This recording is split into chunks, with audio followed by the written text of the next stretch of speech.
Hey guys, real quick, if you haven't had a chance to head on over to HEROparanormal.com, please do.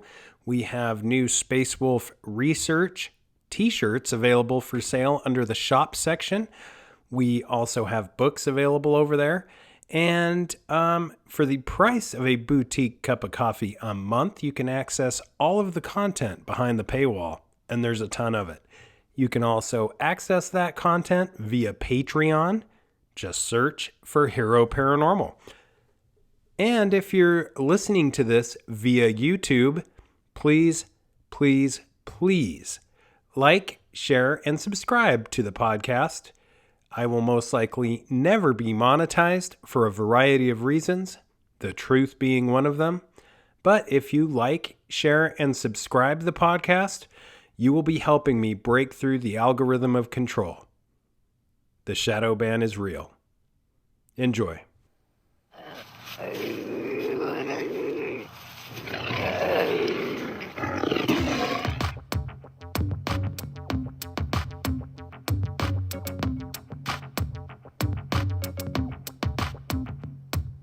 Come blast off in my time machine. Third eye feeling like an Evazine. Blast off, blast off, blast off, blast off. Come blast off in my time machine. Third eye feeling like an Evazine. Blast off, blast off, blast off, blast off. Blast off on an unbelievable episode of the Hyper Anomalous Esoteric Research Organization podcast, aka HEROparanormal. Broadcasting from the base at La Madre Mountain, just south of Area 51. My name is Ryan, the anomalous ambassador of the airwaves, bringing you an unbelievable episode today. On today's episode, we have someone who has worked in proximity of classified aerospace projects. He is a United States Air Force Office of Special Investigation retired special agent who worked for AFOSI. Richard Doty gained the majority of his notoriety with the Dulce base and the alleged location of a secret 7-story military facility inside the Archuleta Mesa. How did this all come about? Well, it all came about because of a gentleman named Paul Benowitz. Benowitz was an electronics entrepreneur who built devices for Kirtland Air Force Base, also for NASA. He lived close to the base and started picking up strange transmissions on his equipment. He also began to see UFOs flying around the skies over where he lived and over the military base. He started to believe he was receiving transmissions from aliens, so he contacted the Air Force and told them what he was witnessing. Benowitz was actually seeing highly classified aircraft, and he was tapping into national security programs that he shouldn't have had access to. Rumors began to spread that Benowitz was seeing aliens and tapping into their communications. He started talking to more and more people and detailing his experiences in a paper called Project Beta. Benowitz seemed to be getting too close to top secret projects and was becoming a very aggressive UFO researcher. Richard Doty is a former special agent for the U.S. Air Force Office of Special Investigations. He was tasked with feeding false information to Benowitz and other UFO researchers. To protect national security, he would spread half-truths and disinformation. His job was to make Benowitz believe that there was an impending alien invasion because he was really observing secret Air Force projects. The only way to discredit Benowitz was to just let him run with the ball, and Doty knew how to let that happen. It wasn't hard because Benowitz was already doing it. Now, where things get strange is after a while, Doty even started to believe that what Benowitz was seeing was extraterrestrial in nature. because he himself couldn't completely explain some of the objects and lights. We're going to talk to Rick. He's got a lot of information, and we're going to ask him about a lot of things that he has a lot of knowledge about. During his counterintelligence days, Richard Doty was briefed into the U.S. program which investigated UFOs and extraterrestrial contact. He read a document that summarized an exchange program between the U.S. and an extraterrestrial race. He has seen reverse-engineered craft. He has been to Area 51 and worked with projects. He claims he's walked past rooms and seen real aliens being videotaped while sitting next to two government officials who were trying to telepathically communicate with it. In the past, he has said that he was part of an actual abductions unit. Now, let me be completely clear. This is not the juiciest of stuff surrounding Richard Doty. He's an amazing and incredible guy and at the center of ufology itself. He has been a member of the Advanced Working Group and a member of the very mysterious organization known as the Aviary.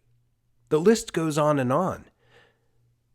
Mystery and the most top secret projects and programs always seem to have tendrils of connection, which one way or another come within the bounds of Richard Doty. And he's just a great guy. I've really enjoyed speaking with him in the past, and I just know that this podcast is going to delve into areas that will blow some minds. He never disappoints. He's one of the good guys, in my opinion.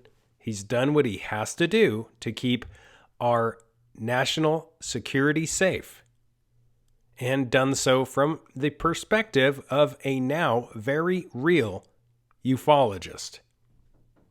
I absolutely love hearing about his time working at Area 51, and that's just the tip of the iceberg. And a day in the life of Richard Doty would seem like a Hollywood movie to the rest of us. The folks that he speaks with on a regular basis, his friends and acquaintances in the intelligence community, and many of the things he's been involved with, is involved with, and will be involved with are absolutely fascinating. He grew up in a military family, then served our great country after attending intelligence courses taught by the Defense Intelligence Agency and the Central Intelligence Agency. He was hired by the Air Force Office of Special Investigations and served as a counterintelligence officer at Kirkland Air Force Base. He worked at the Nevada Test Site Detachment 3, Groom Lake, Nevada, Area 51. He also served AFOSI European Headquarters Wiesbaden as a counter-espionage agent. He's worked for the Institute for Advanced Studies with Hal Puthoff and is featured by Gaia TV's Cosmic Disclosure. The one, the only.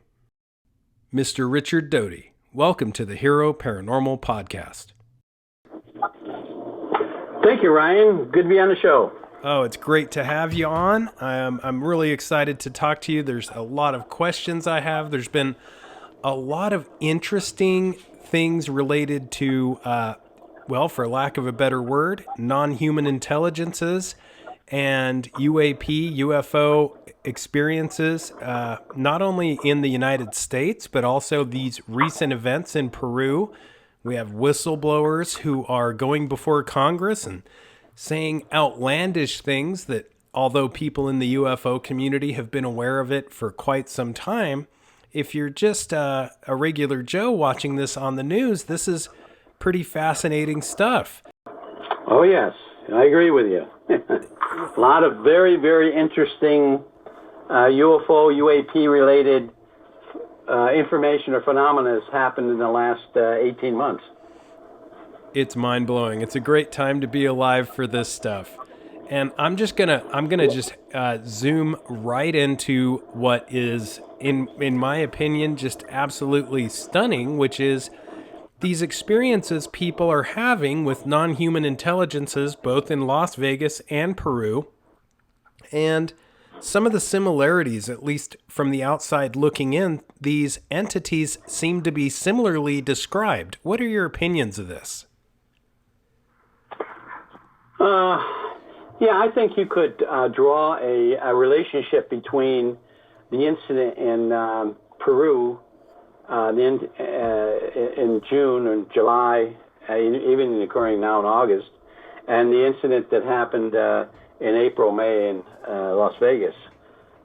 Similarities in the description of the entities that are reported by the villagers in Peru, and of course the images and the videos that came out of the incident in Las Vegas. Yeah, and I had so many questions written down in my notebook to ask you because for all intents and purposes, you really are someone who has worked in, basically a man in black. You're somebody who has worked, you've walked the walk, talked the talk, and you have had to basically deal with and been in close proximity with top secret special projects and protected national security as part of your job. My question is, have you ever had a chance to see any of these reverse engineered crafts, much like the whistleblowers are talking about? Yes. I was in Area 51 as a counterintelligence officer on two different occasions in the 80s, and I had learned about in my job as a counterintelligence officer. Our job was to protect special access programs or sensitive compartmented information, and if there was some threat made or some form of the information got out, we were to set up a counterintelligence operation to protect the operation or the project. So, yeah, the Cash Landrum case that happened in 1980 in Texas, although I wasn't in Area 51 at that time, they eventually brought that craft back to Area 51, and I learned that it was a extraterrestrial craft, but we couldn't figure out how the propulsion system worked. We were able to take it off, and we put on our own propulsion system, which was a nuclear propulsion system being tested at that time period. And in 1980, they tested the craft by flying it around a Nellis test and training range for weeks and weeks, and found it to be operating normally. And so then they tried to fly it from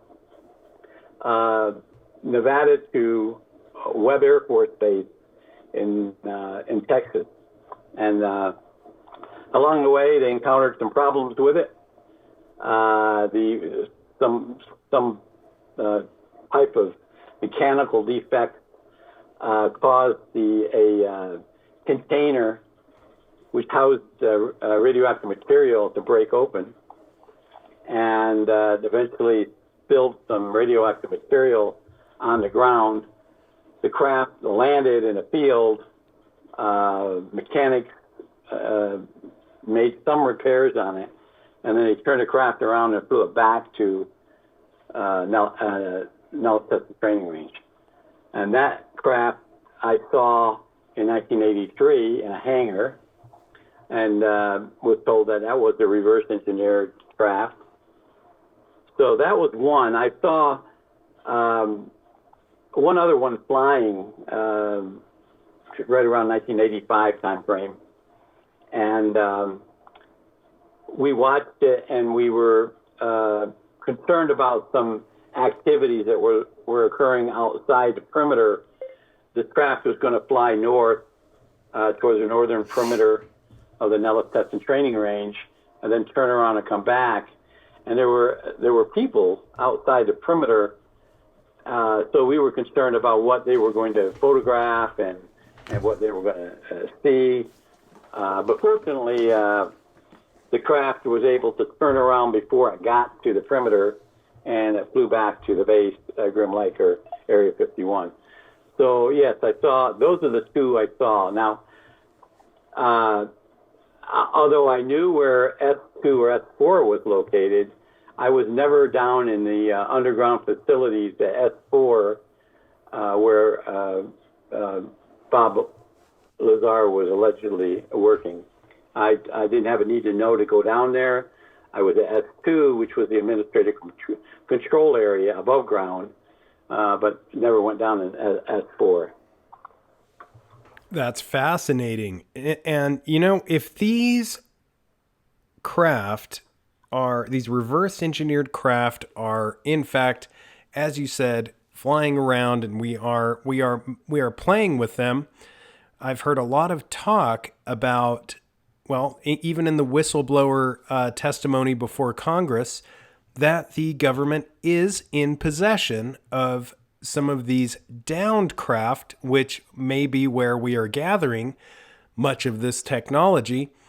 And I'm noticing that there is a very poignant push towards consciousness studies in and by people who used to be UFO affiliates, UFO researchers, UFO entrepreneurs.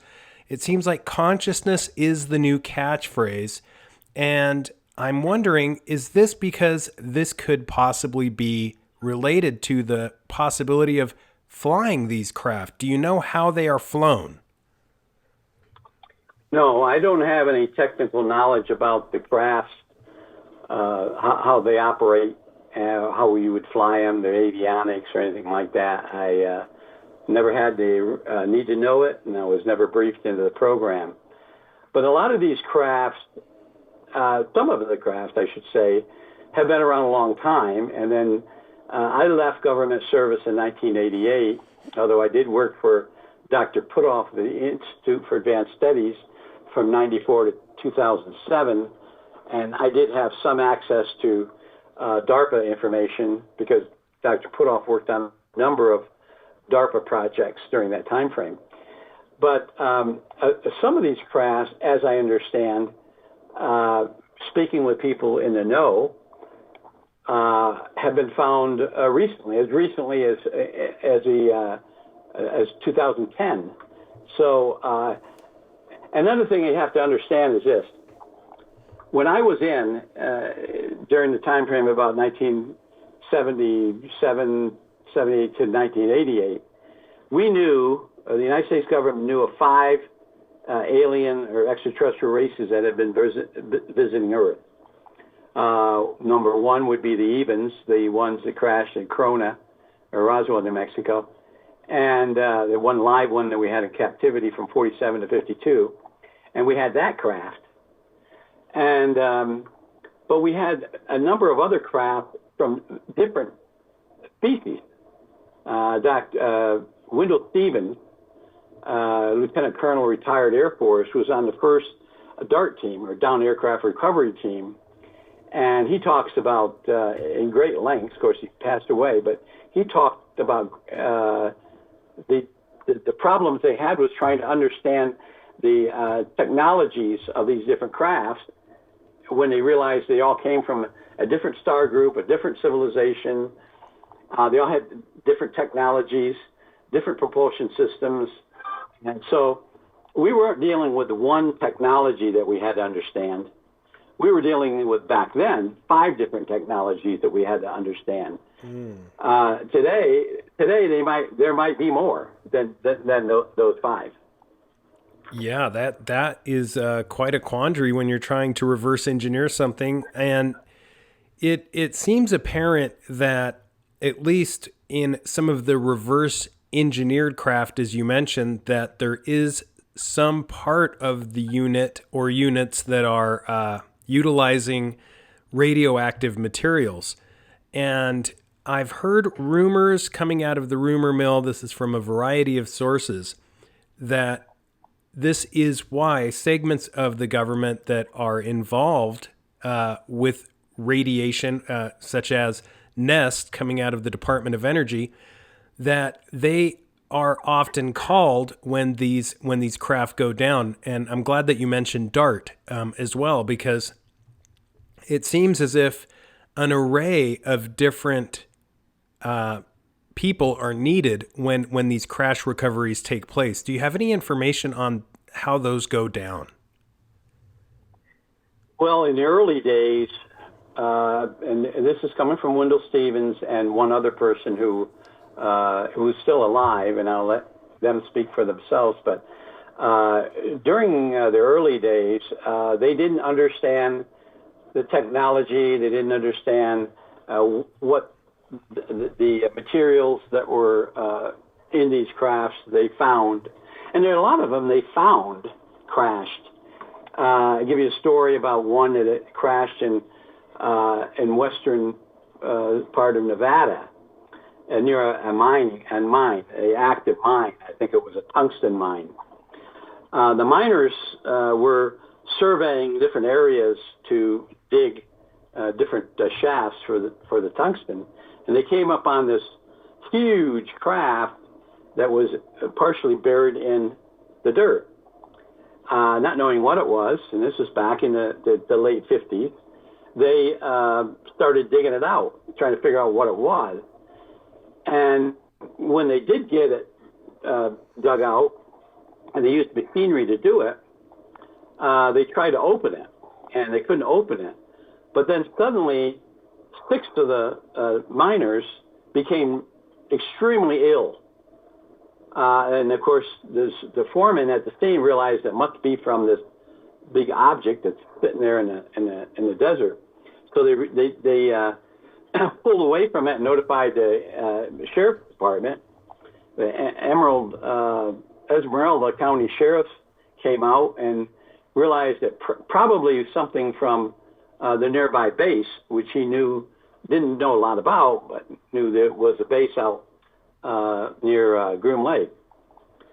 He notified the people at the Nevada test site, which is also within the Nellis Test and Training Range. And of course, everyone knows that back in those days they were testing nuclear weapons above ground. Some people from there came out, looked at it. Of course, they had suits on and realized it was something not from this earth.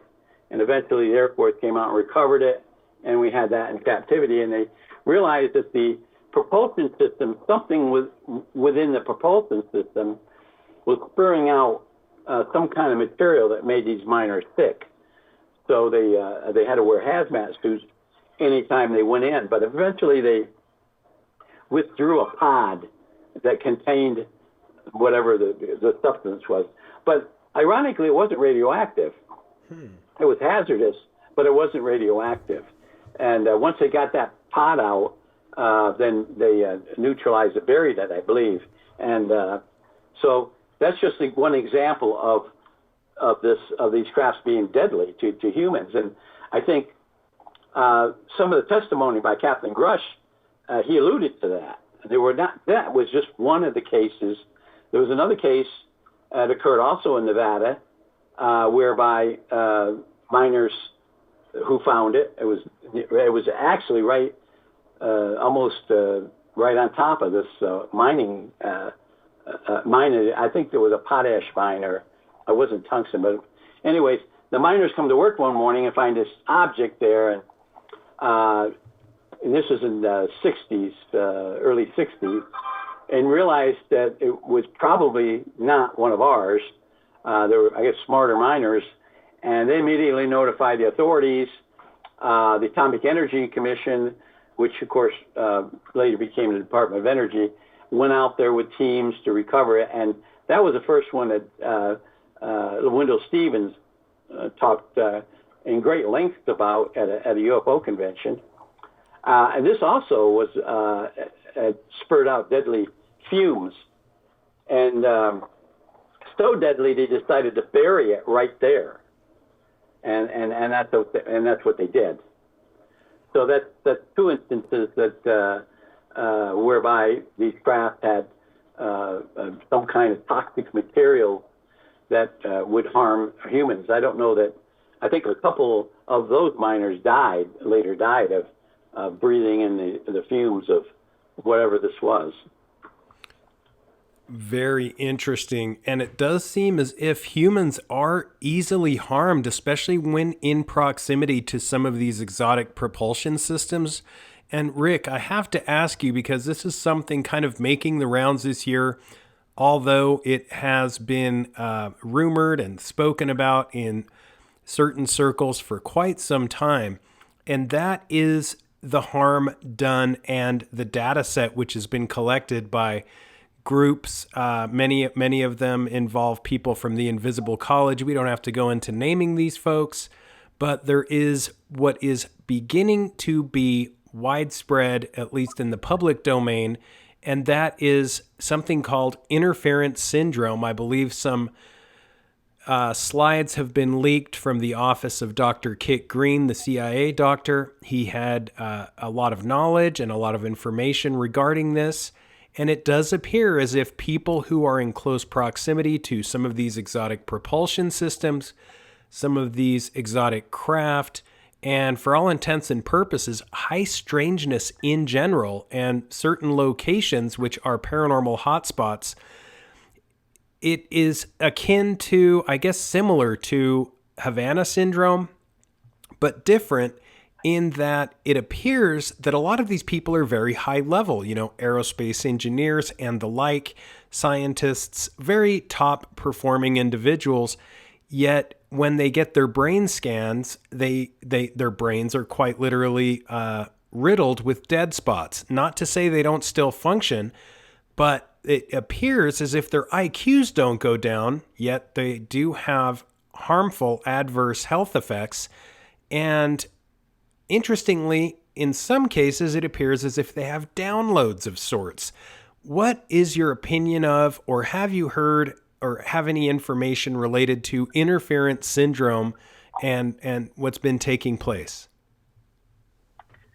Well, this interference syndrome, or back in the days when I was around, they call it alien syndrome, alien contact syndrome, has been investigated not just by the CIA and a number of scientific and medical universities. I know that Dr. Kitts, some of his notes was leaked out. I worked with Dr. Green for many years,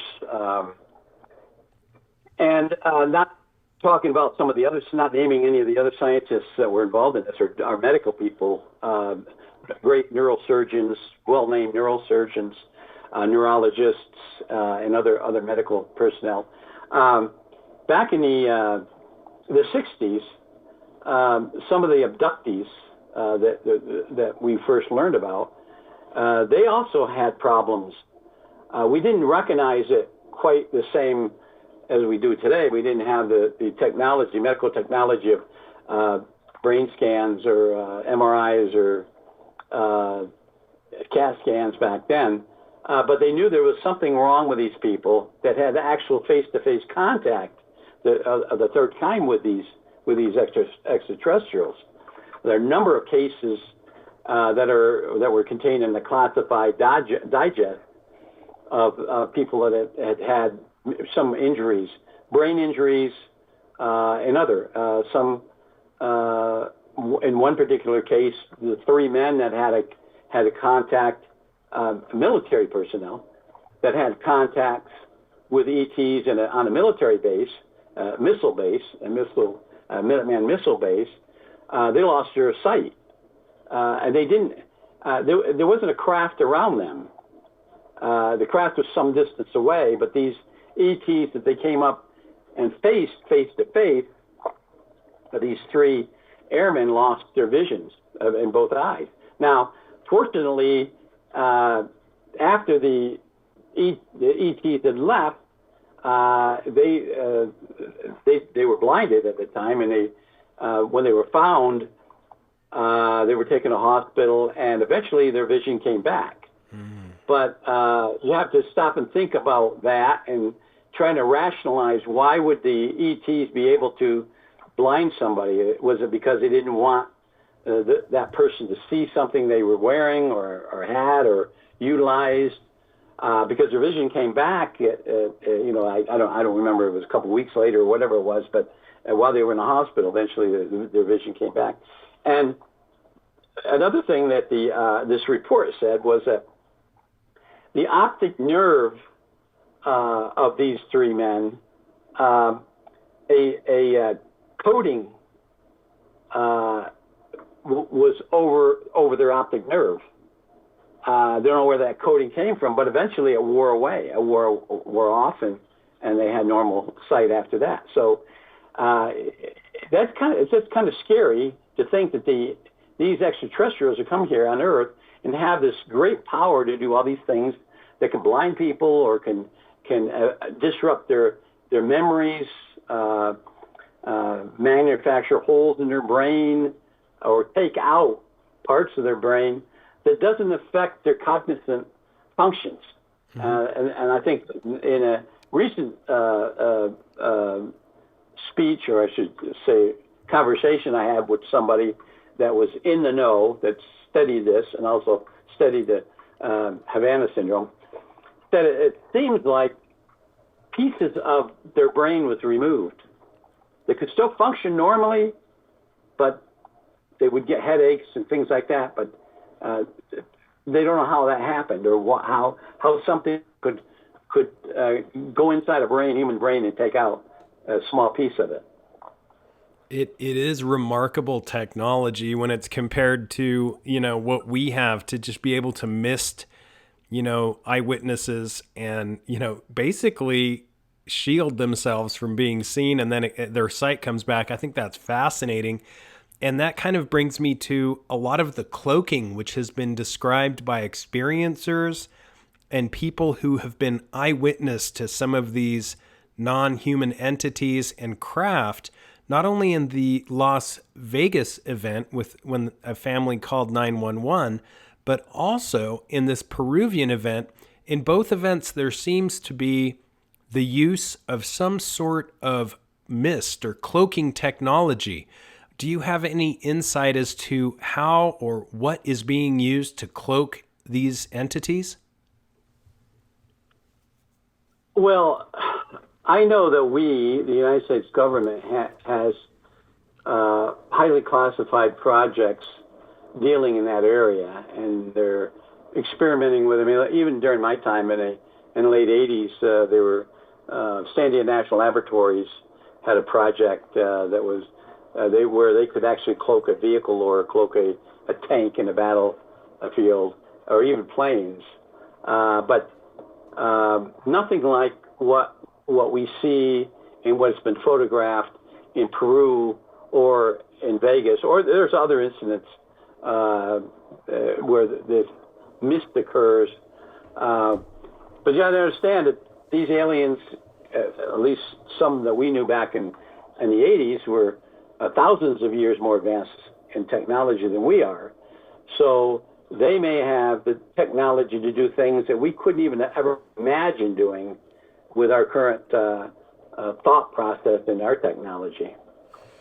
Yeah, they really do seem to have all the bells and whistles, all the technology at their fingertips. And this kind of leads me to, this fearful factor, this possibility that their tech is so above ours that we do in some cases seem like a harvest of sorts. And there's a lot of rumors of that in the UFO community. And my question is, in the Peruvian case, this 15-year-old girl, I believe the first victim or the first one who had interaction with these entities, at least recently, this has been going on for some time, but at least recently, she had lacerations on her neck. And it was at this point when men in the village went out and looked for whatever assailants might be out there. They weren't expecting extraterrestrials or anything along those lines, but that's what they found. And my question is, there has long been rumors in the UFO community about human mutilations, because many of us know about the cattle mutilations. It is much more widely accepted in the community. However, there does seem to be this dark underbelly where there are cases of human mutilations and deaths in in close proximity to some of these non-human entities that come and visit us. And my question is, have you come across any information regarding that? Why do so many cases seem to come from South America and Central America? And are they happening everywhere? Well, this is kind of a sensitive area because I actually had access to information regarding this subject matter back in the 80s. In fact, we investigated a number of different incidents where humans were mutilated, severely harmed in some manner, or even killed after a UFO encounter. But we couldn't determine why. Obviously, the investigative process ended with us finding the bodies or talking to the humans that were mutilated and survived, and they were either brought into a ship or there were some kind of an encounter.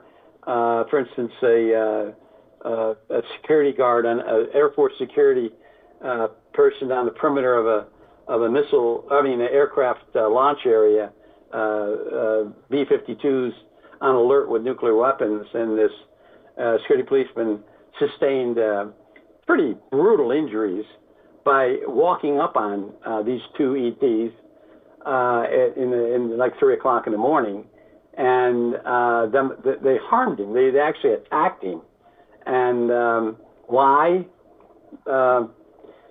We don't know, and because we couldn't get them to find out. So kind of the investigative process ended there. We could just try to imagine what these ETs were trying to do, and now they had this security guard with an M16 rifle blocking their way, and so they harmed him, attacked him in a way. They shot these, he said, lasers through his skin, paralyzing him, damaging the trigger mechanism of the M16 rifle, so he couldn't shoot it. So obviously they knew that was a weapon, and he fell to the ground. Well, they went inside the alert area where the B-52s were with nuclear weapons on board. One of the nuclear weapons was damaged, and they found that later. And eventually, the Air Force security guard was transported to hospital, and he recovered. But the doctors couldn't figure out what caused these burn marks, and he was trying to explain they were lasers, or I don't think he called them lasers. I think remember reading a report it was light beams that came out of their hands. Now, so all we can say is we can guess that, or speculate that, number one, these ETs were trying to get inside to examine or disable a nuclear weapon, and they encounter a security guard. They disabled him, didn't kill him, but disabled him, so they could get in and get out and do their whatever they were after. But there are some cases where humans were found dead after ET contact. One particular one was Missouri many years ago, where a man on a farm, it's on a farm in Missouri, the ranch farm owner and a hired hand was out in the field, and the son and the mother saw this huge craft land as if it was landing right on top of these two men, and it was on the ground for a period of time, and then it took off. Well, the son then ran out there to check on the father and the hired hand, and they were dead. Now, did these craft come into land and didn't realize that these humans were there and just have accidentally landed on it? Was it an accident, or was it purposeful? So these are just some of the cases that I know and talk about it. I don't really like to talk about the real gory stuff because, again, we can't figure out why there are some ET races that would harm humans. Mm-hmm. Yeah, I don't blame you there. It's pretty dark stuff, and it gets really ugly really quick. And I appreciate that. And I appreciate you mentioning the security guard with the M16, because that reminds me of something that I'm drawing a parallel with these 7 foot tall aliens, or these larger aliens, similar to what we're seeing in Peru and what were experienced in Las Vegas. And that is going into the Dulce underground base theory. No one most likely knows more about the Dulce underground base than yourself. And my question is, I know that there's a lot of lore surrounding this. However, there is, of course, purportedly an event that involved Phil Schneider. And apparently he claimed that they surprised, similar to this security guard, they surprised some of these 7 foot tall non-human entities and were engaged in a firefight of sorts. Have you heard anything about that case or any validity to any of those claims? Well, I find the Doty base story to be absolutely 100% false. Number one, Phil Schneider was a high voltage technician, worked on electric lines. His injuries came from an accident that he had on the electric line, losing fingers. A wire struck him in the chest, and the arm and the neck. So he lied. He was confronted some years ago by Phil Klass about that, because Phil Klass actually got his medical records. Of course, this is before HIPAA, but he was and confronted Schneider about it. I was there at the time. Schneider wouldn't talk to anybody after that. A couple of weeks later, we were supposed to have a sit down with Schneider. We did, and he confessed. He just said a lot of things I told you wasn't accurate. And we said, well, your injuries didn't come from any firefight down a mile under Dulce. They came from the power line incident. And he wouldn't answer back on that. So, and that's really the only time I ever had contact with him. The Dulce base, we actually talk about Archuleta Peak, which is next to Dulce, and this is where all these strange things are happening. I know for a fact that beginning in 1979, the United States Army contracted the land on top of Archuleta Mesa with the Jicarilla Apache Reservation for a training area. The 10th Special Forces Group out of Fort Carson, Colorado, used that area for training. So the helicopters that were spotted around there were training. And but during that time frame, the United States government, United States Army, formed a Delta Force.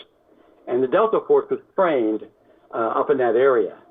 So a lot of the things that people were seeing in and around the Archuleta Mountain area was from military testing. Now, we spent a great deal of time when I was investigating Paul Benowitz up there, and we spoke to so many different people.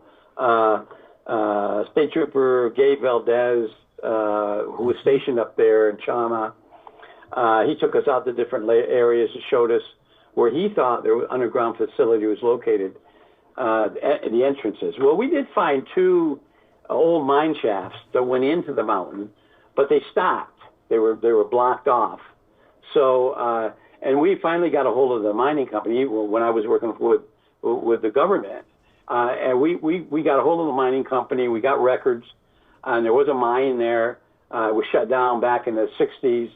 I can't remember what they were mining, but they did have a facility in the mountain, but it didn't go down 2 miles or 10,000 feet or whatever the people are saying now. So I don't believe anything about the Dulce wars. I don't believe there's any bases under Dulce or Archuleta Peak or Archuleta Mesa.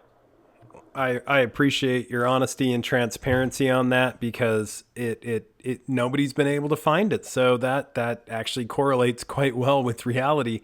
And bringing up this scenario of the technologies that some of these non-human entities have, Grush, the whistleblower who testified before Congress, mentioned that we were in possession of some of these craft. And obviously, when he said we, I'm assuming that he meant military contractors and not the government itself, so that there is some plausible deniability. And I know a lot of people have worried and wondered that because of this testimony, these craft may be in the process of being moved. And in your opinion, is this something that would be held by the military, the government itself, or more likely by military contractors? So there's some bit of plausible deniability there. Well, I think there is some evidence that, or a lot of evidence actually, that Lockheed has in its possession at least 4 crafts. I think there's a number of people, even a representative for Lockheed, said that we have exotic technology under special access programs. And he didn't say UFO, but exotic technology. You put 2 and 2 together, that's we kind of figure what it is. He would say where it was. There are a lot of places that are still secretive, other than Area 51, and there's a lot of places on the Nellis Test and Training Range that that could be not just Area 51 or Papoose Lake area, but there's a number of other areas around there that the government has spent billions of dollars digging underground facilities. George Knapp did a couple stories about that on his KLAS, also on Coast to Coast, about a contractor that he knew that was employed out there that specifically did underground facilities. And he had been out there for like 15 years building them. He wouldn't say where or what, but so I think the government had planned this in advance. There's a number of areas they could hide these things in. China Lake out in California. There's 2 facilities there that are highly classified and that could very well house underground facilities. Dugway Proving Grounds in Utah could be another one, although I know very, very little about that. But when I was at Groom Lake Complex, I also visited Tonopah Air Force Base, which is in the western part of the Nellis Test Training Range, and that's where the F-117s housed. A lot of other secretive operations are done out there. But there's 2 facilities, Wellington Complex in southern part of the test range, and it's called, and this is actually what it's called, codename Mike. Codename Mike. M is Mike is a phonetic for M in military phonetics, which is highly secured facility. There's an underground entrance. I don't know where it goes. People in Google Earth, UFO investigators claim that they've seen the doors open and close, but they don't know what's down there. So these are some of the places that these crafts could be hidden. And as far as the contractors go, when we get something like this, even back in the 80s when I was around, DARPA would hire the contractors to do the reverse engineering or the analysis. That's why the Air Force Scientific Research Center was at Groom Lake. an alien craft would come there. They would do all the analysis on the craft, and then eventually, when it decided over a period of time that it's time to try to reverse engineer this, then the contractors would come in and take over. Interesting. Very interesting. It's been some time, but when there was the Wilson leak, and that involved, of course, Eric Davis, who has worked with Hal Puthoff, I know a lot of people have tried to point fingers and debunk what is known as the Wilson leak, but it kind of went into this area a little bit, that we did have and had secured craft of non-human origin. Do you have an opinion on the Wilson leak? Is it verifiable? Do you believe there's any substance there? Well, when I was working for Dr. Puthoff, Dr. Davis was there. He's probably one of the most brilliant mathematicians around. Yes, I believe that the Wilson, I don't think it was a leak. Mm-hmm. I think there's a hard different story that I would believe. But yeah, it's all factual. I don't think this was a hoax or disinformation or anything like that. I think everything that was released was absolutely 100% factual. Yeah, I believe that too. Okay, I'm glad you said that. And I'm going to step out on the limb a little further here and go into something that is kind of difficult territory, because there are so many naysayers, and that is the theory that there is, I guess, for lack of a better word, a Galactic Federation. And we all know that the ex-Israeli space security chief Haim Eshed came forward publicly when Donald Trump was in office and said that there was something along these lines, and other individuals such as a General Jeremiah Davis has come forward. He's no longer with us, but this is someone who seems apparently to have been a real person. What have you heard, if anything, lending any credence to some sort of Galactic Federation or council? During my time in U.S. intelligence, I never heard such a thing existed.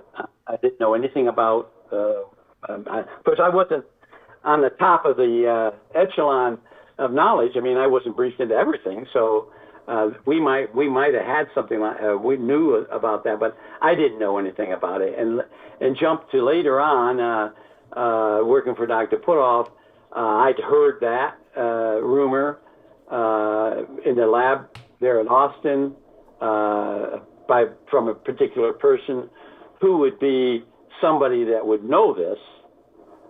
He mentioned it one time, although not in, I think it was in partly jest, but I think he brought it up. And the fact that he brought up that, I think there was the Galactic Federation of Planets or something to that effect, he said.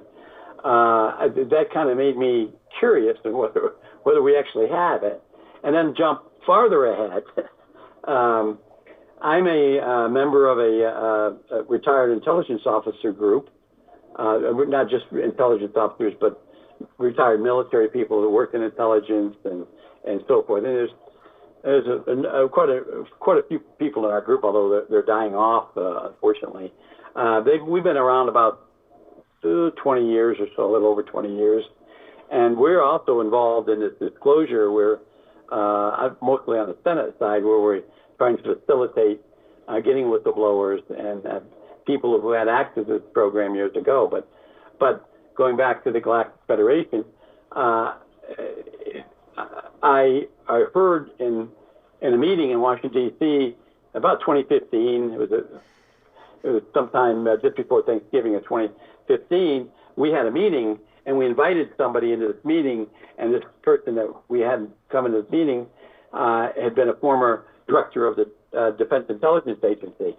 And he gave us this little briefing, not necessarily classified, because we didn't have any security clearance, because most of us, I mean, there are some higher ranking people within our group that still had one. But anyway, he talked about this subject. He said, what if we have established or became a member of a Galactic Federation that where we can put our 2 cents in against these visiting ETs?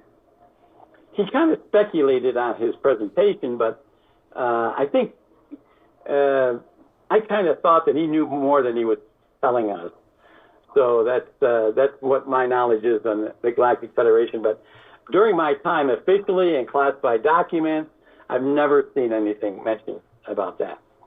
I appreciate that answer. That answers a lot of questions. And there is some rhetoric coming out from one individual. This was some time ago. His name was Charles Richard. He was a vice admiral, I guess a deputy commander of U.S. Strategic Command known as STRATCOM. And he said that we are preparing for a conflict that extends into space. And he mentioned that there were elite military units, for lack of a better word, specializing in mock space warfare. And I guess they call them space aggressors. And these are individuals, I believe, that play the bad guys, purportedly trying to mimic what it would be like to engage with these non-human entities. And they're literally called space aggressor squadrons. I believe they're headquartered at Shriver Air Force Base in Colorado. But have you heard anything about this preparation that we have, to protect space assets and to protect, I guess, us in case of some sort of alien invasion? And the reason I ask this, I know Travis Taylor was getting a lot of flack and given a hard time for saying that he was an expert in alien invasion. But when you look into this, it does seem as if U.S. military officials are in fact bolstering American defensive positions against a possible concern.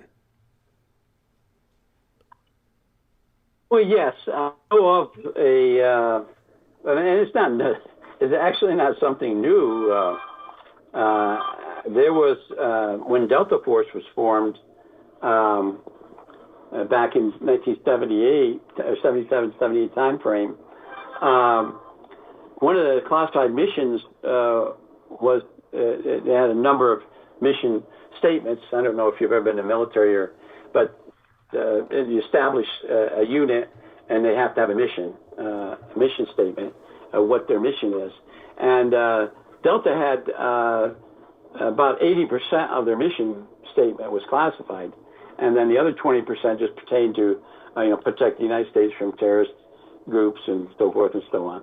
And the other part of it pertains to classified special access programs, and one being protecting planet Earth. Now, I don't know what the actual paragraph in that mission statement that was classified fully stated, but one of the members of Delta Force, original Delta unit, who I know quite well, worked with him. He's a scientist, actually, became a scientist later. He says that, it pertained to protecting Earth from an invasion. But our group have done a lot of research on that subject. And you can go back to when Eisenhower was president. One of the things that Eisenhower said was that we have to protect the United States from every single threat that's imaginable. And so the generals got together and listed on a piece of paper everything that was imaginable, and one of them is an invasion from space. And when they presented this to the Joint Chiefs of Staff, and this is in the like I said, in 50s time frame, they agreed that of course, at that time period, we had Project Blue Book going, a lot of UFO sightings all over the United States, in fact, all over the world, a lot of them around military bases, a lot of them that were classified up to some time ago that occurred around nuclear facilities.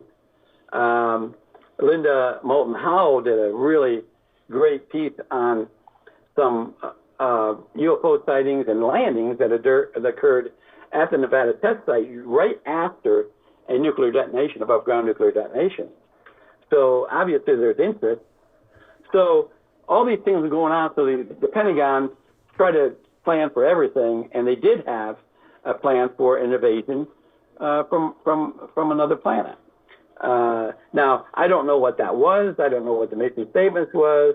I don't know that it's still classified Yankee, Alpha, White, or Black, or whatever the classification is, but we've had them over the years to prepare. And during the Reagan administration, one of the essential elements of collection for every single intelligence officer after Reagan came into office was threats, specific threats made by any type of extraterrestrial race. So that told me and told our group of intelligence officers that Reagan had been briefed in to the same program that we were briefed into. And he knew the threat, and he mentioned it a number of times. So we do have, and another right thing that came up last year, I went to the UK for Awakening in June and then also again in October. And I met an SAS officer, British SAS, was in a 22nd Squadron, and he's retired, been retired for a number of years.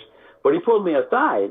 He said, I gave a presentation. He said, boy, I really, really, really enjoyed your presentation. But he said, I have something to talk to you about, but I want to do it in private. And I said, sure, we can go someplace. So we found a room, and we went in there, and he told me about early in 1980, a group of SAS personnel was transported without them knowing what they were doing from Hertford, where their training facility was, near in Wales, up to the Shetland Islands. And I thought, well, another training exercise, they thought. But when they got up there, there was United States Army personnel there. And one of the training sessions they were going through up there in Shetland Islands was how vulnerable extraterrestrials are and how to shoot them and different tactics like this. We were up there for 30 days training training on how to fight ETs. And this is the British Army, or at least the SAS, which is like their commandos. I'm sure you're probably aware of them. So that's my knowledge about this subject, and that fact that I know we are prepared, and I know we probably have units within the 82nd Airborne, the 101st Airborne, even Delta today, and probably other military special forces units, such as the Tier 1 units, such as the SEALs and Marine Force Recon and Air Force Special Tactics. So I'm sure that we have units that can do that, or at least trained to do it. Mm-hmm. It's so interesting, and it's good to know that we are designating these elite forces just in case. And I want to ask you something a little bit off of the non-human entity or the biologicals, and that is the possibility of drones or alien artificial intelligence being sent here. There's been a variety of researchers, astrophysicists, and the like who have kind of entered this arena. Avi Loeb is one of them. They believe that there is possibly remnants of this in the oceans. And could this be related to some of the transmedium craft that we're seeing, which easily, goes from ocean to air, air to ocean? And do you have any information, or have you heard of any evidence of these non-biologically driven, or in other words, artificial intelligence drones? Yes, I have. I've heard a number of stories from people who have contacted our group, their advanced working group, a couple whistleblowers, in fact, that we've facilitated and got to Washington to Senator Rubio's group to testify, or at least they deposed them. And they have recent knowledge of things that they found. And the interesting, you're talking about the ocean, the deep ocean. There was a company, I can't remember the name of it, but they were replacing cables under the ocean. And they would bring up cables, but they also had underwater submersibles that would go down, unmanned. It would go down and guide the wires if they were on a rock or something. Anyways, and they were dealing in 16 to 20,000 feet, and they found remnants of a crash. And this is in the I think it was 100 or northwest. I believe it was northwest or maybe northeast of Hawaii. Anyways, and this was 15 or 20 years ago, and they brought it up. They eventually got everything up in a net, and it took them some days, 4 or 5 days to do it. And so they have it on the deck of the ship, and they don't know what it is. They have no idea what this thing is. Some of it's broken, some of it's not. But they decided to contact the United States Navy. So a Navy ship came out from Pearl Harbor, I guess, or maybe it was in the area, and looked at the stuff and took it. And so this guy is saying that the Navy people told them, you just brought up a extraterrestrial craft. We knew they were down there, but you just brought it up. So now the story jumps to this admiral who was a whistleblower, and he's spoken to our group a number of times. He's spoken to congressional investigators in great length back in January of last year, again in June of last year, about Navy incidents. And when somebody talked to him about, do you know anything about any debris in the ocean floor? And he said, well, I can guarantee you at this particular location, and I don't remember if he gave the coordinates or how he described it, but he did say at some distance north, either west or east of Hawaii, one of our submarines encountered one, and we shot it with a torpedo, three torpedoes, and we sunk it, but it was down well beyond our depth. We couldn't go down, I think he said 20,000 feet. It landed up in the ocean floor, and there's no way that his submarine could go that deep. So he said, I know about that incident. Well, that corresponds with what they found in bottom of the ocean floor some years before. So, yes. I also talked to a scientist, not Avilo, but somebody that worked very closely with him, about at a UFO convention a couple years ago, who talked in great length. In fact, he wanted to do a presentation, and Bob Brown is the person that runs the UFO convention, very good friends with Bob. And I said, well, if you get a PowerPoint or something, a presentation, I'll guarantee you I will facilitate it. I'll get with Bob, and the next UFO convention will set you up. But the next year, which I think would have been 2020, we didn't have one because of the COVID. And then when we had the last one last year, he declined. He said, I decided, and I've had some people tell me I can't do it. Interesting. Okay. And this kind of, there's so many directions we can go from here. I'm just going to cut to the chase. In your best estimate, your best guess, Why are these non-human intelligences engaging with us? Is it a Zachariah Stitchin-like scenario where they're here for minerals or natural resources? Or is it more about us as humans? Are we a strange resource or harvest, or is it just curiosity?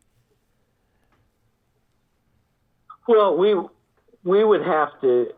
I would have to go into each individual extraterrestrial group. I don't know that there any kind of federation between the 5 groups that I know of, and again, there may be 100 more groups that we know about now, but at least during our time, we think they had individual reasons and missions or goals to visit Earth. I think the Evans, the one that crashed Roswell, the Eva that we had alive, I think he stated they were explorers, and they had visited Earth thousands of years ago, and they came back to kind of look and see how we're doing after the 2,000 years.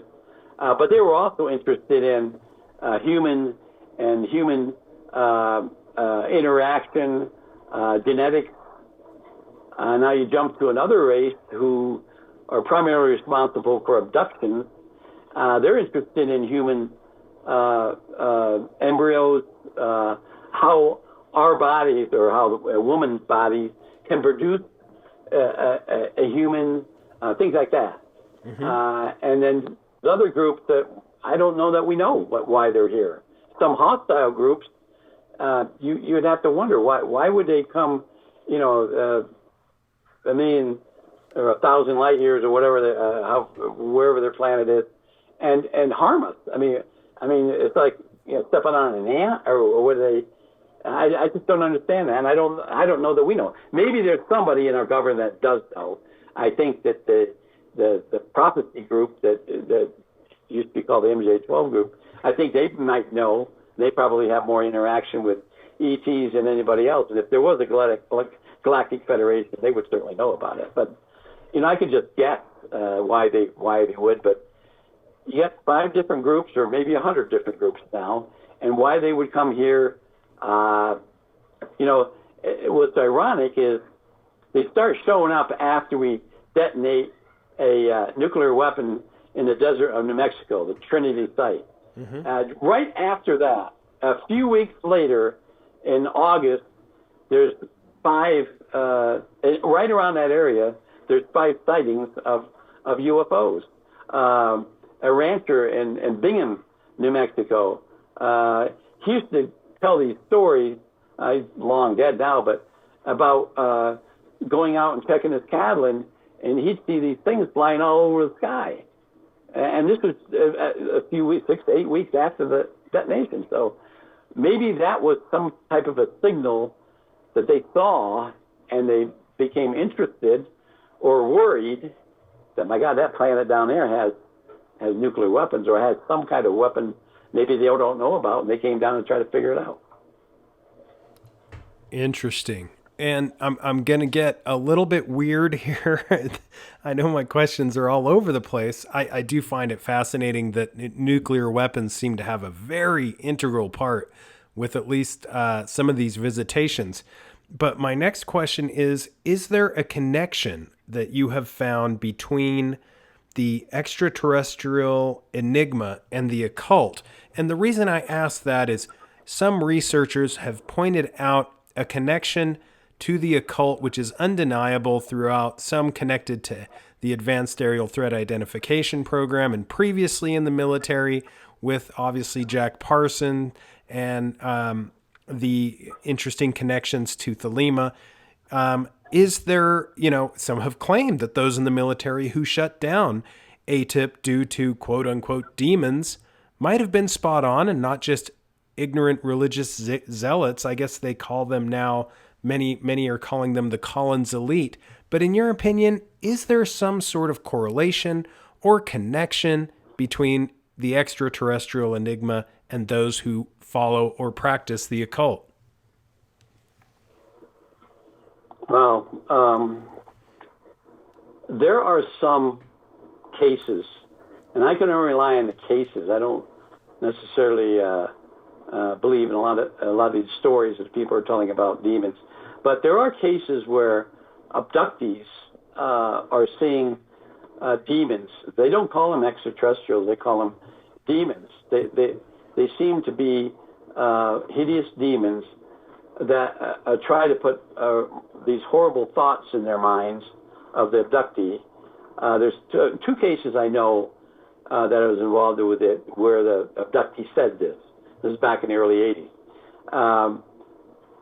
Now, I'm not sure, and what we did was OSI had psychologists, and of course these people were analyzed by psychologists, and I think the consensus was that these ETs could read a human mind, and the most horrible things you got in your mind, they're going to come out and present to you as being real. And I kind of connect that with the demon threat. And now, I haven't seen anything officially in any other document. Now, there are some references to the ultra-dimensional beings that Dr. Putoff, I don't know if you've read his paper on that, but which is public. Mm-hmm. Well, he wrote another paper that wasn't public, but he wrote the public paper is really good, where he talks about ultra-dimensional beings that when they appear, when they come out of their dimension and into ours, they would look like demons. They would scare the dickens out of anybody. Mm-hmm. So I think if you relate all these things, there are some people out there that believe, and I know one person in our group, advanced working group, he's a retired colonel. He fully believes that these things are connected to some sort of witchcraft or paranormal Satanism or something. And of course, he's on the side of believing that maybe Satan was in fact an alien, and so now Satan's leading this alien race against us, mm-hmm. which I don't believe that, but I'm just saying what I've heard. But I personally don't believe it. I think that the ETs are ETs. They come from another planet, or they come from another dimension. But Dr. Putoff made a very interesting comment. He says, what if these ETs that are coming from a far distance away that might take them, 10 months or a year to get to our planet, what if they come here? Now, they don't want to keep traveling back and forth, so they live not in our dimension, but they live in they're so advanced they can move from one dimension to another dimension, so they actually live in another dimension. And then when they want to come in and check us out, they come back in our dimension. Now, I think that's more plausible than anything to do with demons. Yeah, I do too. And is there any, in your opinion, this is also getting a little bit almost pre-biblical, but is there any reliable evidence that you've come across that verifies the Sumerian and the Anunnaki belief that these entities came from the skies and were possibly extraterrestrial back in Sumerian times? Have you come across anything that would be considered reliable evidence of that? The only reliable evidence that I know was that when EVA 1 was in our custody at Los Alamos from 47 to 52, he wrote down his alphabet or language or symbols that they used to communicate in writing.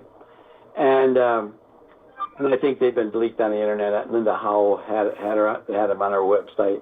Because Linda Howell actually spoke and interviewed the handling agent of EVA 1 many years ago, back in the 80s. He was still alive, of course, dead now.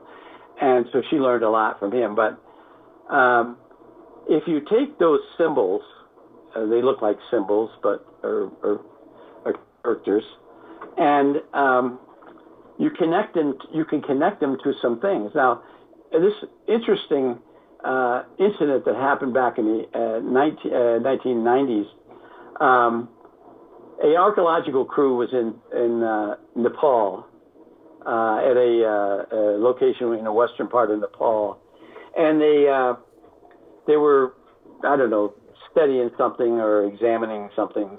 Not quite sure what their mission was, but they made it to this really remote Buddhist monastery up in the mountains at like 10,000 feet.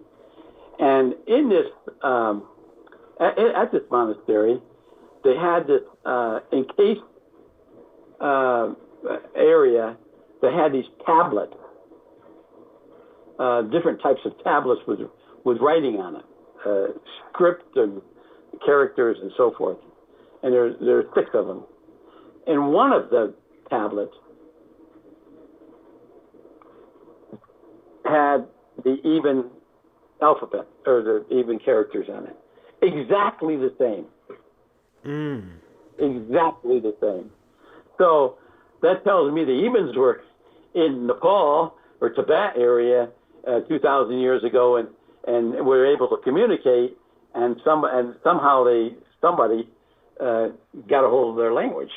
Now, what's ironic is some of the other 5, they can't connect those languages here on Earth. They've looked all over. I'm not involved in the Anunnaki, Sumerian. I've never done any research on that, and I've talked to people that have, but I haven't personally. So I'm not sure. But what fascinates me is if you go to some of these petroglyphs, and you look in a cave, and you see these things that these cave people drew on the wall of the cave, showing things in the sky, or some kind of creature on the ground with a big helmet on or a spacesuit. You got to wonder, my God, I mean, we were talking 5, 7, 10, 12,000 years ago.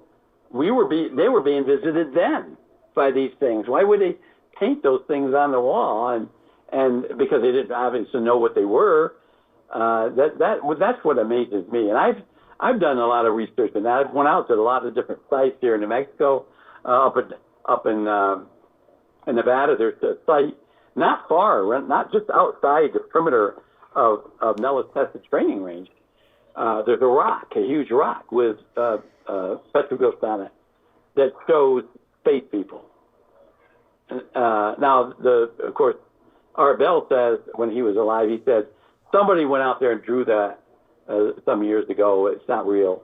But when the team from the University of Brigham Young University went down there to actually study this stuff, they said, no, this stuff's been here for thousands of years. Interesting. So yeah, there is something to that. And I agree 100% with what you said. The drawings, especially the more ancient ones, not only the rock art, but in some art itself, it's interesting that there are so many depictions of what people, what we now call unidentified aerial phenomena. And it's not conspiratorial at all. It's just a fact.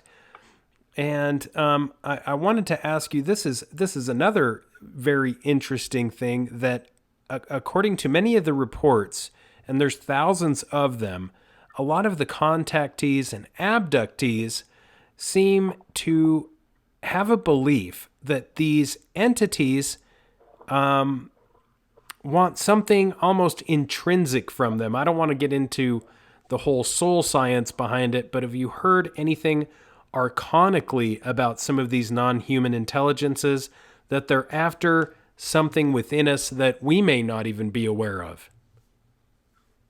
That's interesting. Yes. There are scientists, geneticists that are in the UFO community, or the U.S. intelligence community, that study this. Primarily the Defense Intelligence Agency. One of the key people that talk about this all the time is that, and he's a geneticist. He was an intelligence officer, and he was a biologist first. And anyways, he's very highly trained. He has the exact same belief that the ETs are harvesting something in our body that we don't even know what's in there. We don't know what they're harvesting. We think it's embryo, or we think it's tissue, or something scraping of a woman's vaginal wall or uterus, something of that effect, or fingernail, but in actuality, they know more about us than we know about ourselves, and now they're after this particular mineral element, something that humans have, and then they need. And you're absolutely right that that's the theory. That's one of the theories that is being pushed around by the Defense Intelligence Agency. It's something that we don't even think about, that we have in our system or in our bodies. So interesting.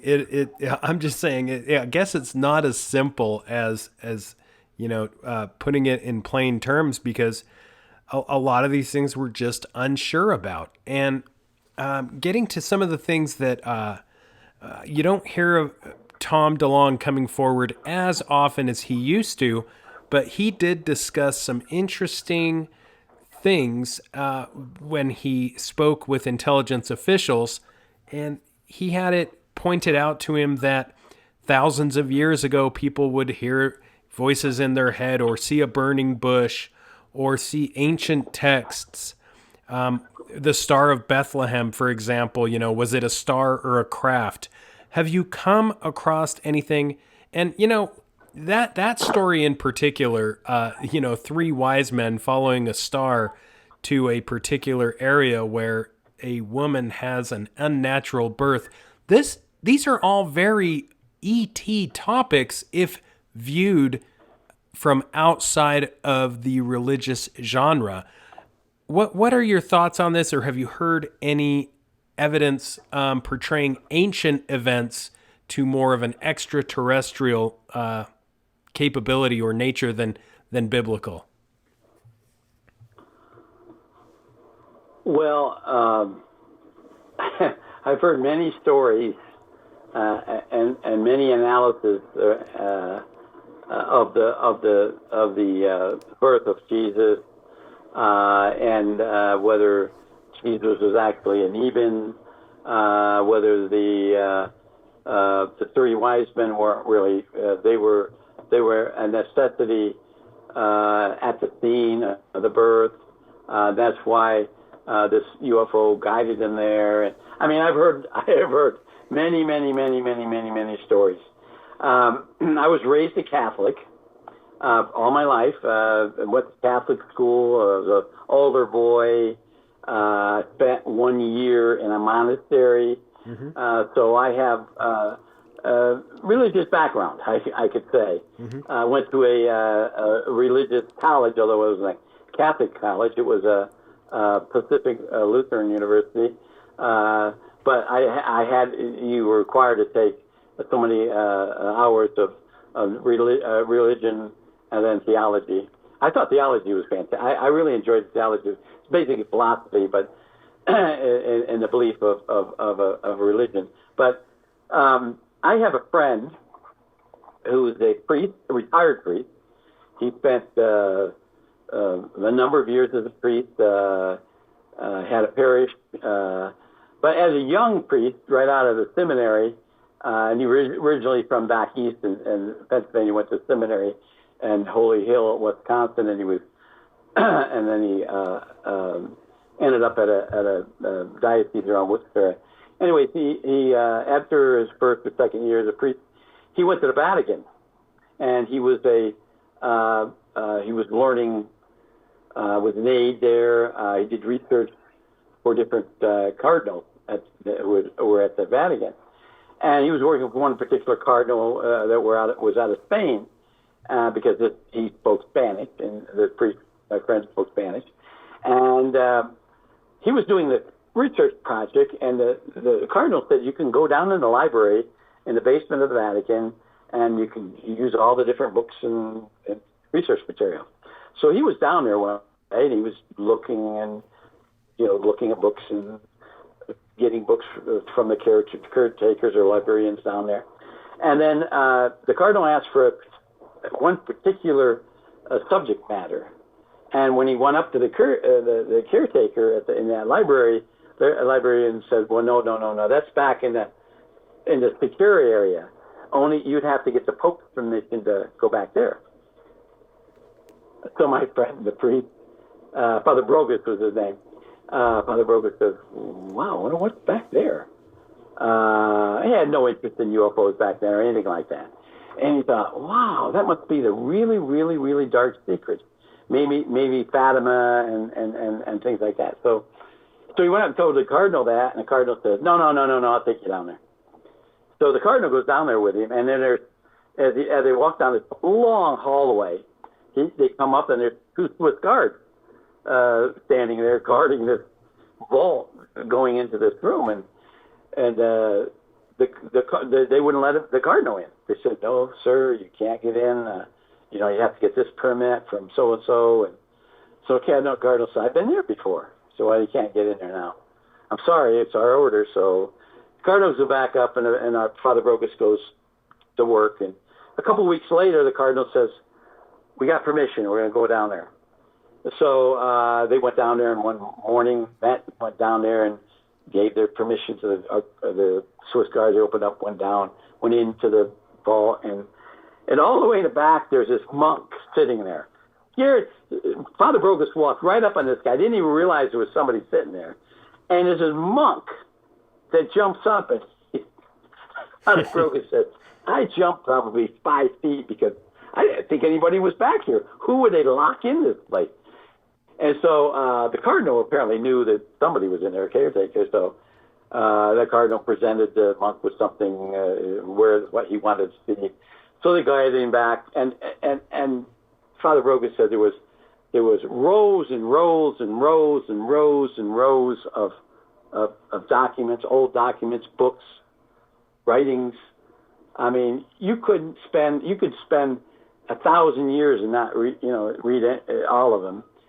But as he was walking back there, he saw one aisle. It said in Italian, extraterrestrial, and under it said limited access. And he went by it, and he looked down the aisle, and when they went down and looked at whatever they were doing, and then the monk went back up to his desk, and so Father Brogus goes up because the cardinal's sitting there with whatever he was looking at, and so Father Brogus goes up and goes down that aisle. He said there's probably 60 to 70 feet of books on both sides, and it's all dealing with extraterrestrials. He said, I'm not sure if, and he's trying to think of, and he knew Italian, so he's trying to think in Italian, is it, there's some other meaning to it. And then he stumbles up on this whole section that was in English. And so he started pulling these things out and just looking at these. And the reports that were made by the Vatican out of incidents that were happening all over the world, but they were being collected in English. And that's as far as he went. And he went back, and years later he tells me the story, and I said, what do you think? And this was like in the 60s, I think. I said, what do you think? He said, the Vatican knows everything. Mm-hmm. They know everything. Wow. So that's what I can relate to religion and UFOs. That's pretty good.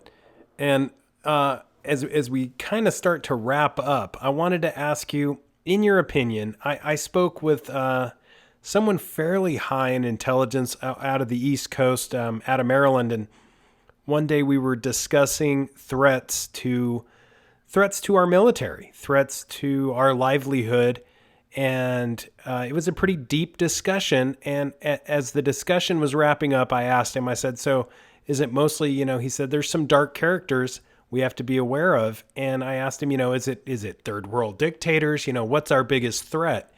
And he basically said there's an enemy greater than that.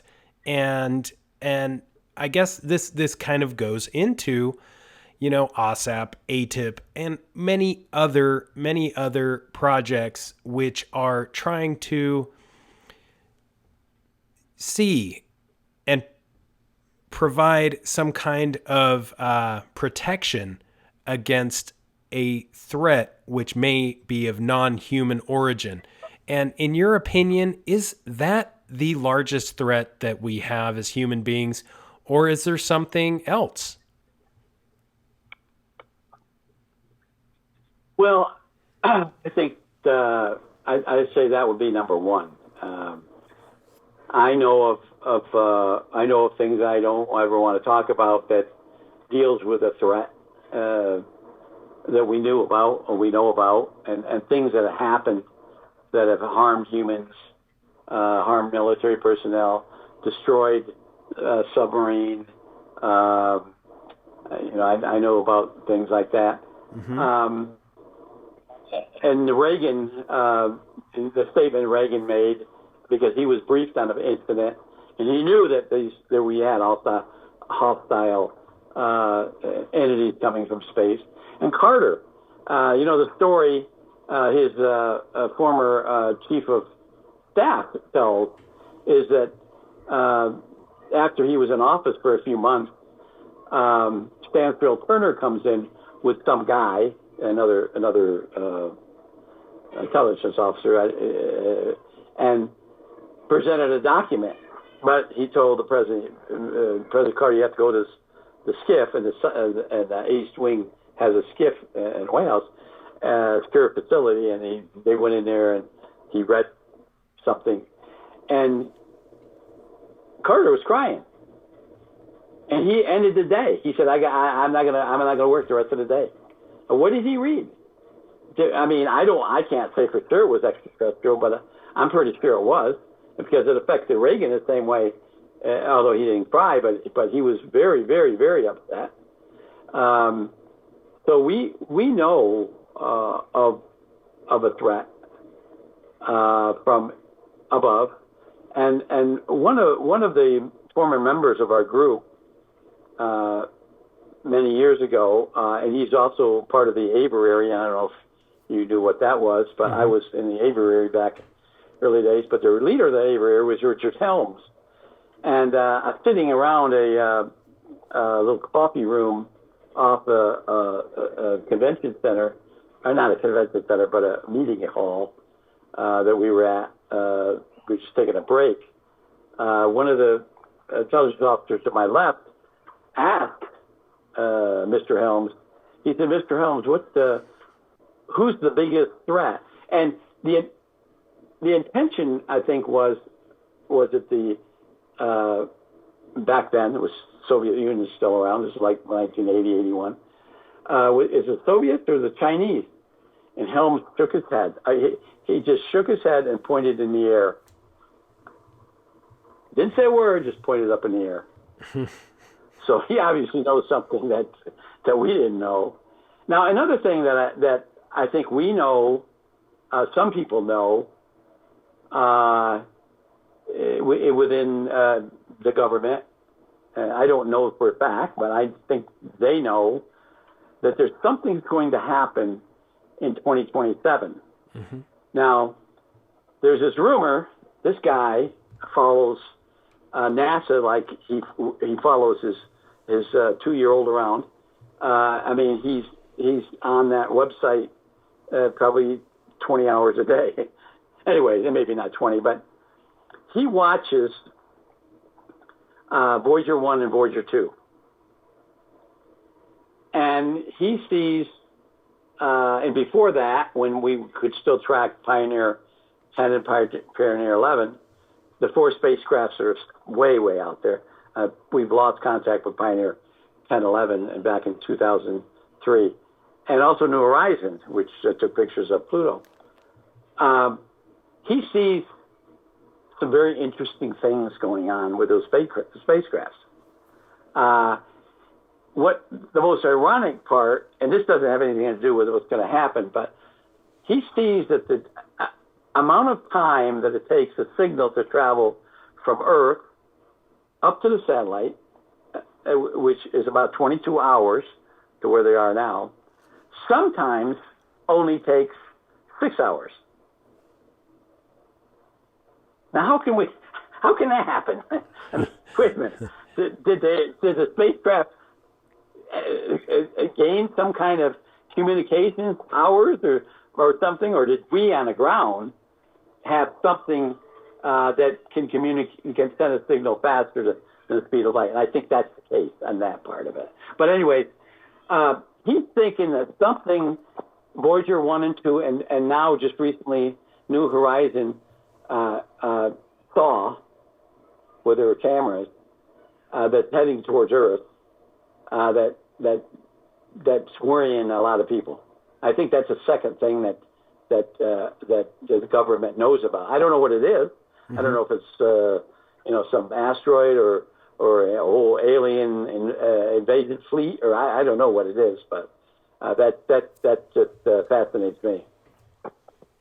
Amazing conversation, amazing things, and thanks so much for telling us about this, because there are a lot of people who believe that that's a possibility, and a lot of secret projects that are warranted, at least apparently, into looking into it. Mr. Doty, can't thank you enough for coming on. Thank you for your service as a former special agent for the AFOSI and for keeping us safe. For listeners, do you have any upcoming projects or anything that you would like to let them know, or to keep in touch and keep up to date with what you have going on? Well, I work for Gaia in Boulder. I have about 120 episodes that I've filmed in the last 5 years. I have some brand new episodes just airing in this week. And I suggest, if you're interested in the subject matters that we've discussed today on this show with Ryan, I would highly recommend that you look at these episodes on Cosmic Disclosure with Emery Smith. And they will, if you're interested in the subjects we discussed today, you'll be fascinated by what I talk about on the shows. I'm traveling to Japan, to Denmark, Copenhagen this fall for lectures. One of my lectures at a Japanese university. That's going to be interesting because I don't speak any Japanese, but I understand they all speak English there. And then also in Denmark, we're going to have a UFO convention over there that I was invited to as a guest. So that's what my plans are for this fall. I hope to have another website up. I've had two, and they both were hacked. And now we have a more secure system with really advanced algorithms that I understand. So I look for my website coming up in the very near future, and hopefully I'll have at least one and possibly two books by Christmas time. Oh, that's exciting. That's exciting. And I appreciate all you do. Thanks so much for such great answers to difficult questions. Thank you, Mr. Doty. Well, thank you for having me, Ryan. You have a great, great, great week. Man, I love talking to Richard Doty. My gosh, real-life Men in Black, former special agent for the U.S. Air Force, Office of Special Investigations. He's done it all. He's seen it all. He's been part of the aviary. He's seen reverse-engineered craft. It's just good to talk to somebody that knows his stuff, and he doesn't fluff up anything. If he doesn't know the answer, he says, I don't know. If he thinks it's fake, he says, I think that's incorrect. I think that's a fake or hoax or whatever. And I really appreciate that about Richard Doty. You know, and sometimes he gets a hard time for having done his job, for being patriotic and doing a necessary job for the Office of Special Investigations. And as we know, counterintelligence is a difficult field to play, and it is not for everyone. It takes a special kind of person, and thank goodness for them, in my opinion. Counterintelligence is an important aspect of our military forces, and call it what you will, disinformation, whatever you want to call it, it is important, and it's in the mix, and it's a vital part of intelligence. So if it keeps us safe at the end of the day, I think that's important, and I know that he has done his part for years and years, not only in the military, but also as a law enforcement officer and multiple other security positions. a guy who needs no introduction. He has been at the heart and within the core of so many of the deepest mysteries regarding ufology. He's worked out at Area 51. He's seen things that are hard to explain. And just a great guy to talk to. Please support Richard Doty and what he's doing over at Gaia. And if you have a chance, please head on over to HEROparanormal.com. For the price of a boutique cup of coffee a month, you can peek behind that paywall. And there's a ton of content back there. Also, we've got some t-shirts over there too. And Space Wolf Research t-shirts. And until next time, keep your eyes to the skies, feet on the ground. But don't forget to take a look around.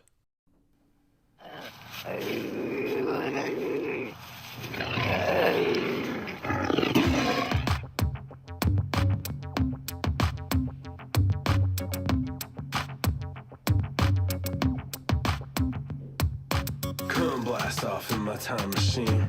Third eye feeling like an Visine. Blast off, blast off, blast off, blast off.